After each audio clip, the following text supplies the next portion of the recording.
কল্পনা করুন আপনি রাতের অন্ধকারে সমুদ্রের ধারে হাঁটছেন আর হঠাৎ করে আপনার পায়ের নিচে ঢেউয়ের সঙ্গে নীলচে আলো জ্বলে উঠল। মনে হচ্ছে যেন আকাশ থেকে তারা নেমে এসেছে জলের নিচে।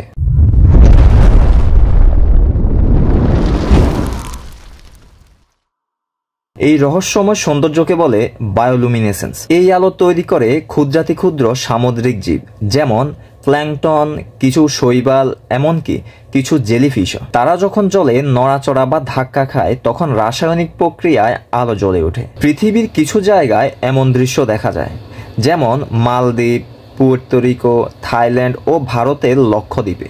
এই আলো শুধু সৌন্দর্যের জন্য নয়, প্রকৃতিতে এই আলো আত্মরক্ষা, যোগাযোগ, এমনকি শিকার ধরার জন্য ব্যবহৃত হয়। কিছু প্রাণী আছে এই আলো ব্যবহার করে শত্রুকে বিভ্রান্ত করে, আবার কিছু প্রাণী আছে এই আলো ব্যবহার করে শিকারকে কাছে টেনে আনে। কিন্তু ভাবুন তো, এমন আরো পৃথিবীতে বিস্ময়কর জিনিস আছে যেগুলো এখনো পর্যন্ত আমরা দেখিনি। না জানি সেসব না দেখা জিনিস কত সুন্দর বা ভয়ঙ্কর, যা দেখলে আমাদের মনে বিস্ময়ের সৃষ্টি করবে। আর এই বায়োলুমিনেসেন্ট সমুদ্র আমাদের মনে করিয়ে দেয় পৃথিবী এখনো বিস্ময়ে ভরা, শুধু চোখ মেলে দেখার অপেক্ষা।